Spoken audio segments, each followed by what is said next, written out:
input. I've had two requests for public input. One I've declined, and that is from Mr. Ben Ross. Mr. Ross was wanting to discuss the place of, or the hierarchy of centres in the Auckland plan in light of some private plan changes that members will be aware of that have been accepted for processing in the Drury area. I've had a discussion via staff with Mr. Ross and recommended that it is better that he represents his view when a submission might be before us for those plan changes. But we also need to be mindful of ensuring that the integrity of the council position is maintained. So Mr. Ross will come and visit us at the more appropriate time. The second request is from Lucille Rutherford of Ngāti Tamaoho Trust to discuss rainwater tanks, which is on the agenda today. And I think Lucy has managed to download Skype for Business, and she is with us. Lucy, are you with us now? Kia ora. Yes, I am. Thank you. Kia ora, Lucy. Well, I'll hand to you, and thank you for being with us. And I'll allow you now to proceed with your presentation. Oh, kia ora. That's great. I did manage to download the app. I've been with Ngāti Tamaoho for 10 years now, and I work in the resource management field. I work on the ground and in policy area. The reason I wanted to come here and talk to you today was we all know about Auckland's water crises. Apologies for the background noise, I've got a puppy. Aucklanders can't use an outside tap. They haven't been able to for a long time, and this is in the winter. Ngāti Tamaoho has for some time now been requesting of all developers, and we've been very successful actually in getting them to install roof tanks on all new dwellings. There are a number of roof tanks available that fit in with today's, what do you want to call it, the climate of today. There are slimline tanks that start at 1,000 litres and get larger, and there are fence tanks. There are aquapods which store water for reuse, and we're come here to ask council that I know there's a plan change underway, and we come here to ask council to get in line with countries like Australia, where each new dwelling has to have a rain tank installed for outdoor at least reuse. Even at 1,000 litres a tank, you know, that's 1,000 litres per household not being drained from our dams. People can have independence and it's sustainable. The other matter I wanted to talk to you about was to require all water takes from our aquifers to install a meter.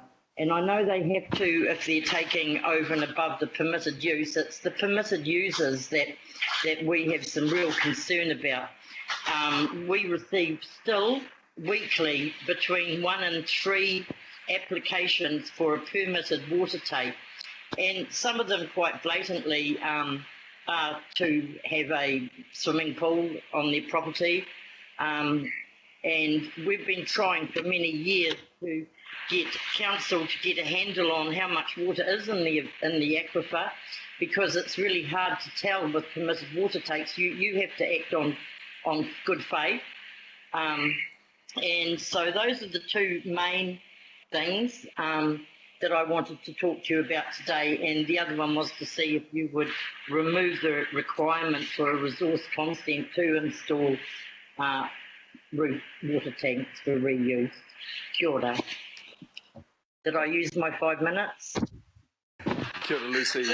No, thank you for your contribution, and you used them well. And Lucy, you've probably seen item 8, which is our proposed plan change, subject to today's decisions on rainwater tanks.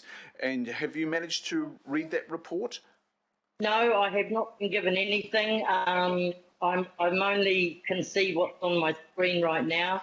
I'm not aware because we haven't, due to COVID and ups and downs. No, and it's a shame, but I do know that I think Andrew Chin is speaking today on possibly what I've just spoken about. The main thing I think that I'm asking for that perhaps might give everybody a bit of cold feet is the mandatory installation of roof water tanks on every new build. I'm unsure whether or not that's part of Andrew's presentation, but I really wanted to come here and support Healthy Waters if they're asking for the installation of water meters and to remove resource consents for roof tank installation. Well, thank you, Lucy. Yes, and the report does cover, I think, most of that, including the consideration of mandatory installations. That's a further body of work. But I invite you to just have a look at the agenda, which is a public document online right now, and it's item 8. But look, thank you for your contribution today. Members of the Planning Committee, do we have any questions of Lucy, please? No questions? Members, thank you.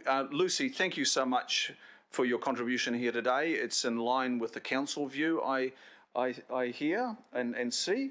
So thank you very much. Really appreciate it. And it's a positive contribution that you've made here today. Appreciate it and thank you. Would a member like to move a vote of appreciation to Lucy? I will, Councillor Darby. Thank you. And sorry, I just didn't. Councillor Angela. Dalton, and a second, please. Yeah, 2. Member Henry, thank you. All those in favour say aye. Aye. To the contrary, no. Aye. Thank Kia you. ora. And thank you for your time, councillors. And before I go,